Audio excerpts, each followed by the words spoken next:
पास हिपैटोक्रेनिन हो गया, ये सारे जो हैं ये कोलिरेटिक हार्मोन है जो कि हमारे पास बाइल की सिक्रीशन को इंक्रीज कराएंगे। बाइल सॉल्ट्स यानी कि कोलेट, चीनोडीऑक्सीकोलेट और ये सारे जो हैं ये हमारे पास लिवर के अंदर कोलेस्ट्रॉल से प्रोड्यूस होते हैं। और बाइल सॉल्ट्स जो हैं लाइक सोडियम और पोटेशियम के साथ ये कंबाइन करके हमारे पास ब्लड के अंदर सर्कुलेट करते हैं।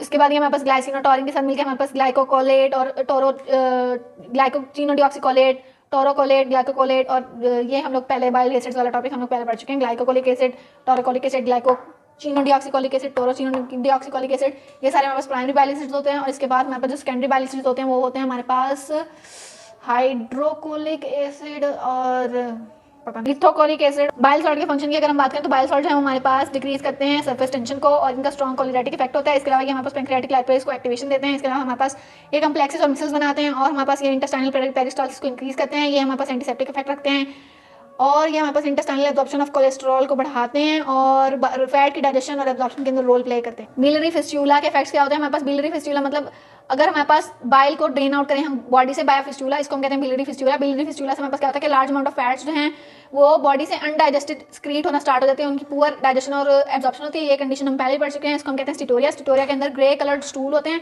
ग्रे कलर और क्ले कलर मट्टी कलर के स्टूल आते हैं और हमारे पास जो है क्यों होते हैं? क्योंकि हमारे पास बाइल नहीं है तो वहाँ पे हमारे पास पिगमेंट्स नहीं है स्टर्कोबिलिन जो कि हमारे पास स्टूल को कलर देते हैं। और डेफिशिएंसी हो जाती है फैट सॉल्युबल विटामिन की, क्योंकि अगर फैट्स नहीं होंगे तो फैट सॉल्युबल विटामिन भी एब्जॉर्ब नहीं होंगे। और इसके बाद हमारे पास सक्सेस एंटेरिकस या फिर इंटेस्टाइनल जूस की अगर हम बात करें तो यहाँ पे हमारे पास 99% वाटर होता है, मेनली सारे जूसेस के अंदर ज़्यादा वाटर ही है, ठीक है। अब इसके अंदर एंजाइम जो है वो हमारे पास इंटेरोपेप्टाइडेजेस होते हैं जो कि हमारे पास एक्टिवेट होते हैं ट्रिप्सिनोजन से ट्रिप्सिन में और ये हमारे पास प्रोटीन की डाइजेशन कराएंगे। इंटेस्टाइनल अल्फा माइलेज होते हैं जो कि डाइजेशन करेगा पॉलीसेकेराइड्स की। उसके अलावा हमारे पास ओलिगोसेकेराइडेजेस होंगे जो कि ओलिगोसेकेराइड्स से हमारे पास डाइसेकेराइड बना देंगे। फिर हमारे पास लैक्टेज, सुक्रेज जो है ये डाइसेकेराइडेजेस होंगे जो कि हमारे पास मोनोसेकेराइड बना देंगे आगे। फिर इसके बाद हमारे पास पेप्टाइडेजेस होते हैं जो कि इसको हम हमारे पास डाई और ट्राइपेप्टाइड में कन्वर्ट कर देंगे। फिर हमारे पास फॉस्फोलाइपेजेस होंगे जो कि फॉस्फोलिपिड्स को डाइजेस्ट कराएंगे। पॉलीन्यूक्लियोटाइडेजेस होंगे डीएनए और आरएनए जो कि डीएनए और आरएनए की डाइजेशन कराएंगे। सक्सेस एंटेरिकस के अगर हम फंक्शंस की बात करें इंटेस्टाइनल जूस की तो ये हमारे पास क्या करता है? मेनली डाइजेशन कराता है हमारे पास, उसके अलावा लुब्रिकेशन कराता है वॉल ऑफ इंटेस्टाइन की, इसके अलावा विटामिन B12 को एब्जॉर्ब कराता है और हमारे पास यहाँ पे IgA एंटीबॉडी होती है इंटेस्टाइनल ल्यूमेन के अंदर, उसको सक्सेस एंटेरिकस में जो कि हमारे पास इसको बैक्टीरिया से बचाती है। और हमारे पास यहाँ पे बहुत सारे एंजाइम का एक्शन होता है। कार्बोहाइड्रेट्स की डाइजेशन और एब्जॉर्प्शन की बात करें तो माउथ के अंदर हमारे पास सलाइवा एमाइलेज क्रिएट हो रहा था जो कि कार्बोहाइड्रेट की डाइजेशन को क्रिएट करा रहा था। गैस्ट्रिक जूस के अंदर कोई ऐसा एंजाइम नहीं जो कि हमारे पास कार्बोहाइड्रेट को डाइजेस्ट कराए या एब्जॉर्ब कराए। स्मॉल इंटेस्टाइन के अंदर हमारे पास पैंक्रियाटिक एमाइलेजेस आते हैं और हमारे पास उसके अलावा अल्फा एमाइलेजेस आते हैं जो कि हमारे पास इसको एब्जॉर्ब कराते हैं। फिर ये ब्रश बॉर्डर एपिथेलियम होता है इंटेस्टाइन का, वहाँ पे जाके ये जो स्टार्चेस हैं वो एब्जॉर्ब होती हैं। यहाँ पे हमारे पास बहुत सारे रिएक्शन प्रोडक्ट होते हैं। सुक्रोज एब्जॉर्ब होता है in the presence of sucrase, lactase की वजह से। उसके अलावा ट्री हेलेज की वजह से, अल्फा डेक्स्ट्रिनोज माल्टेज, अल्फा डेक्स्ट्रिनोज, ये सारी चीज़ें जो हैं ये डिफरेंट कार्बोहाइड्रेट की एब्जॉर्प्शन को फेवर करती हैं by converting them into the monosaccharides. Glucose की रीअब्जॉर्प्शन की बात करें तो ग्लूकोज है वो सोडियम डिपेंडेंट ग्लूकोज ट्रांसपोर्टर के थ्रू भी रीअब्जॉर्ब होता है और उसके अलावा हमारे पास ग्लूट्स के थ्रू भी रीअब्जॉर्ब होता है ग्लूकोज ट्रांसपोर्टर। इनमें से जो ग्लूट 5 होता है वो हमारे पास फ्रुक्टोज के लिए स्पेसिफिक होता है। लैक्टोज भी सेम ऐसे ही एब्जॉर्ब होता है जैसे हमारे पास ग्लूकोज एब्जॉर्ब होता है, फ्रुक्टोज हमारे पास ग्लूट 5 के थ्रू रीअब्जॉर्ब होता है और हमारे पास ग्लूट 2 के अंदर फैसिलिटेटेड डिफ्यूजन के थ्रू एब्जॉर्ब होता है। मेनोज जो है वो फैसिलिटेटेड डिफ्यूजन से एब्जॉर्ब होता है। पेंटोसिस जो है हमारे पास पैसिवली एब्जॉर्ब हो जाती है। फैट की डाइजेशन और एब्जॉर्प्शन की अगर हम बात करें तो हमारे पास स्टमक के अंदर होते हैं गैस्ट्रिक लाइपेजेस, लिंगुअल लाइपेज आता है वो हमारे पास स्टमक के अंदर इनएक्टिव, स्टमक के अंदर आके एक्टिव होता है, वहाँ पे हमारे पास फैट की डाइजेशन कराता है। इसके बाद हमारे पास इमल्सिफाइंग एजेंट आते हैं जो कि हमारे पास बाइल सॉल्ट्स वगैरह से आते हैं, वहाँ पे हमारे पास फैट की इमल्सिफिकेशन कॉज कराते हैं और हमारे फैट की डाइजेशन नहीं होती, फैट की इमल्सिफिकेशन। फिर फैट को हमारे पास लैक्टियल्स यानी कि लिम्फेटिक वेसल जो है वो एब्जॉर्ब कर लेती हैं और हमारे पास ये वहाँ पे एब्जॉर्ब होकर फिर ब्लड के अंदर चले जाते हैं थ्रू लिम्फेटिक सिस्टम।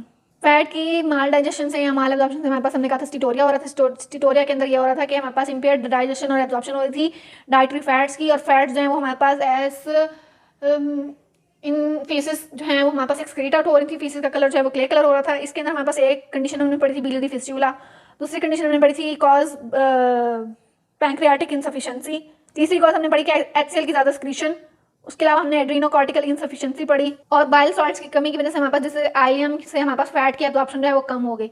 ये सारी चीज़ें जो है हमारे पास पैंक्रियाटिक लाइपेज नहीं है, HCl नहीं है, एड्रीनोकॉर्टिकल इनसफिशिएंसी है, पैंक्रियाटिक इनसफिशिएंसी है, बिलियरी फिस्टुला है या फिर डिफेक्टिव एब्जॉर्प्शन है हमारे पास डिस्टिल आइलियम से, इस सारे से फैट जो है वो एब्जॉर्ब नहीं होगा और हमारे पास स्टूल के अंदर एक्सक्रीट होगा। इस कंडीशन को हम कहेंगे स्टिटोरिया। इसके बाद हम डाइजेशन ऑफ प्रोटीन की बात करें तो इसके लिए हमारे पास एंजाइम है pepsin, trypsin, chymotrypsin, elastase, carboxypeptidase A, B। अब सबसे पहले बात करते हैं पेप्सिन की। पेप्सिन के लिए हमने एक निमोनिक बनाया। पेप्सिन जो है वो इन अमाइनो एसिड्स को हमारे पास जो है एब्जॉर्ब करवाता है। PTGT mean phenylalanine, tyrosine, tryptophan, glutamine. Phenylalanine, tyrosine, glutamic acid, tryptophan, इन सबको एब्जॉर्ब कराएगा और अमाइनो साइड चेन को एब्जॉर्ब कराएगा, अमाइनो साइड से एब्जॉर्ब कराएगा। ट्रिप्सिन की बात करें तो ये एलानिन और लाइसिन और कार्बोक्सीपेप्टाइडेज भी आर्जिनिन और लाइसिन को एब्जॉर्ब कराते हैं। उसके बाद हमारे पास जो है काइमोट्रिप्सिन, इसकी बात करें तो इसके लिए है हमारे पास PTMLT, phenylalanine, tyrosine, methionine, leucine और tryptophan. Phenylalanine, tyrosine, methionine, leucine, tryptophan. Phenylalanine, tyrosine, methionine, leucine, tryptophan. ये कार्बोक्सिल टर्मिनल से 3 काम करते हैं। Trypsin, chymotrypsin, elastase. Trypsin, chymotrypsin, elastase जो कार्बोक्सिल टर्मिनल के लिए हैं, बाकी तीनों माइनर टर्मिनल के लिए हैं। इलास्टेज की बात करें तो इसके लिए हमारे पास है एजीएस का एलानिन, ग्लाइसिन, सीरीन। इसको हमने ऐसा रट्टा मारना है बस, इसीलिए इसके निमोनिक्स बने हुए हैं। और कार्बोक्सीपेप्टाइडेज ए की बात करें तो इसके लिए निमोनिक है विला, वेलिन, आइसोल्यूसिन, ल्यूसिन और alanine. Valine, isoleucine, leucine, alanine. सब एब्जॉर्प्शन की बात करें तो एब्जॉर्प्शन के लिए यहाँ पे इन्होंने लिखा हुआ है कि हमारे पास 7 ट्रांसपोर्ट सिस्टम है नेचुरल अमाइनो एसिड्स की एब्जॉर्प्शन के लिए, जिनके अंदर से 5 जो है वो हमारे पास सोडियम के साथ को ट्रांसपोर्ट के तौर पर एक्ट करते हैं और 2 जो है वो क्लोराइड को रिक्वायर करते हैं। सोडियम डिपेंडेंट एब्जॉर्प्शन की बात करें तो अमाइनो एसिड सोडियम, जैसे ग्लूकोज और सोडियम आपस में को ट्रांसपोर्ट होकर एब्जॉर्ब हो रहे थे, वैसे ही हमारे पास सोडियम पोटेशियम एटीपीएस पर हम काम करते हैं और हमारे पास दूसरी साइड से अमाइनो एसिड एब्जॉर्ब हो जाता है। इसी तरह 5 को ट्रांसपोर्टर्स जो हैं वो हमारे पास इस तरह एब्जॉर्ब कराते हैं और 2 जो है वो क्लोराइड को यूज़ करते हैं। इसके अलावा कुछ अमाइनो एसिड जो है वो एक दूसरे को कॉम्पिटिटिव इनहिबिशन भी देते हैं। लाइक एक हमने पढ़ा था कोल, सिट्रोलिन, ऑर्निथिन, आर्जिनिन, लाइसिन। ये सारे जो है डायबेसिक अमाइनो एसिड है। सिट्रोलिन नहीं, बाकी तीनों डायबेसिक अमाइनो एसिड है। इनके लिए हमारे पास कॉमन ट्रांसपोर्टर है। अगर ये प्रेजेंट हो गए तो बाकियों की एब्जॉर्प्शन बाद में होगी, पहले इनकी एब्जॉर्प्शन होगी। इसके बाद हमारे पास अगर प्रोटीन मॉलिक्यूल इंटैक्ट रह रहे हैं, पेप्टाइड फ्रेगमेंट्स रह रहे हैं, अगर हमारे पास एंजाइम की कमी की वजह से हो रहा है तो हमारे पास प्रोटीन एलर्जी होगी। प्रोटीन एलर्जी जो है वो एग, फिश, मिल्क, व्हीट और लिग्यूम्स, इन सारे फूड्स की वजह से हो सकती है। इसमें हमने करना क्या है कि हमने यहाँ तो जेलेटिन की एडमिनिस्ट्रेशन देनी है, या फिर उस बंदे को कहना है कि वो जो चीज़ जो उसको एलर्जी करी है वो उसको ना खाए। इसके बाद हमारे पास लार्ज इंटेस्टाइन। लार्ज इंटेस्टाइन की बात करें तो ये हमारे पास सिर्फ यहाँ पे वाटर और इलेक्ट्रोलाइट बैलेंस के लिए हैं। फंक्शंस की बात करें तो ये हमारे पास 7 to 8 लीटर हमारे पास डाइजेस्टिव सिक्रीशन जो है वो यहाँ पे हमारे पास जीआईटी की यहाँ पे आके रीअब्सॉर्ब होती हैं, जो कि हमारे पास 7 to 8 litre daily water, minerals और डाइजेशन के प्रोडक्ट वो सारे आके यहाँ पे लार्ज इंटेस्टाइन के अंदर एब्जॉर्ब होने होते हैं। और हमारे पास अबाउट 3200 ml जो है ना वाटर एब्जॉर्ब अप कर सकती है लार्ज इंटेस्टाइन।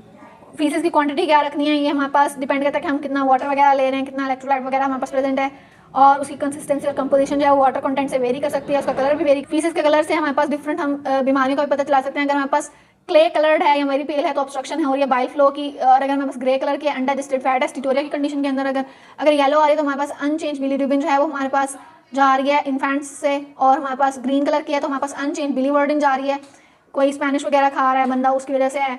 उसके अलावा ग्रेइश ब्लैक जो है वो आयरन एडमिनिस्ट्रेशन की वजह से है। पिच ब्लैक जो है वो हमारे पास अपर पार्ट ऑफ जीआईटी की हेमरेज की वजह से है। रेड कलर जो है वो हमारे पास लोअर पार्ट ऑफ जीआईटी की हेमरेज की वजह से, यानी कि जीआईटी के अंदर लोअर पार्ट के अंदर अगर हेमराइड्स, एनल फिशर वगैरह बने तो रेड कलर का आएगा फिजिकल मैटर, और अगर हमारे पास पिच ब्लैक आ रहा है तो इसका मतलब पेप्टिक अल्सर। लास्ट टॉपिक है हार्मोन्स ऑफ जीआईटी। हार्मोन्स तो सबसे पहले आता है हमारे पास गैस्ट्रिन। गैस्ट्रिन जी सेल रिलीज करते हैं और ये हमारे पास गैस्ट्रिक मोटिलिटी को बढ़ाता है। उसके अलावा इसके 3 टाइप होते हैं, big gastrin, little gastrin, mini gastrin, और हमारे पास आता है पेंटागैस्ट्रिन, और ये कमर्शियल प्रिपरेशन है, ये हमने आर्टिफिशियल प्रिपेयर किया है। इफेक्ट्स क्या होते हैं? गैस्ट्रिन जो है वो हमारे पास एचसीएल की सिक्रीशन को बढ़ाता है और हमारे पास मॉडरेट करता है पेप्सिन की सिक्रीशन को, वीक टू मॉडरेट स्टिमुलेशन देता है, एचसीएल को ज़्यादा देता है और पेप्सिन को कम देता है। उसके अलावा ये स्टमक की मोटिलिटी को बढ़ाता है, इंट्रिंसिक फैक्टर की सिक्रीशन को बढ़ाता है और ब्लड फ्लो को स्टमक की तरफ बढ़ाता है, और हमारे पास ग्रोथ प्रोमोटिंग फैक्टर है। स्टमक के बाइल्स के क्या फैक्टर है? हमारे पास जो है पैंक्रियाटिक एंजाइम के। इसके अलावा हमारे पास ये क्या कहता है, gall bladder muscles of lower oesophageal sphincter की एक्टिविटी को बढ़ाता है, पैंक्रियाटिक एंजाइम की सिक्रीशन को बढ़ाता है, वाटर की एक्सक्रीशन और इलेक्ट्रोलाइट की सिक्रीशन बढ़ाता है लिवर, पैंक्रियास वगैरह से। अब अगर हमारे पास हाइपरप्लेसिया हो जाएगा गैस्ट्रिन का तो हमारे पास क्या होगा, सोलेंजर सिंड्रोम। इसके अंदर हमारे पास एचसीएल बहुत ज़्यादा स्टार्ट हो जाएगा। इसके अलावा हमारे पास अगर एचसीएल की कमी हो जाएगी तो हमारे पास परनीशियस एनीमिया भी हो सकता है। परनीशियस एनीमिया हमारे पास नहीं होगा, इंट्रिंसिक फैक्टर नहीं आएगा, और विटामिन B12 को एब्जॉर्ब नहीं करेगा। विटामिन B12 जो है वो हमारे पास ब्लड सेल के लिए जरूरी होता है। उसके अलावा हमारे पास है सीसीके, कोलिसिस्टोकाइनिन। कोलिसिस्टोकाइनिन जो है वो गाल ब्लैडर की मोटिलिटी को बढ़ाता है, स्टमक की एक्टिविटी को कम करता है, एंजाइमेटिक स्क्रीशन और पैंक्रियाटिक जूस की स्क्रीशंस को बढ़ाता है, और मोटिलिटी ऑफ स्मॉल और लार्ज इंटेस्टाइन को बढ़ाता है। उसके बाद स्क्रेटिन है। स्क्रेटिन जो है वो हमारे पास एचसीएल को इनहिबिट कराता है, स्मॉल इंटेस्टाइन को स्टिमुलेट कराता है कि वो अपनी स्क्रीशंस एक्सक्रीट करे।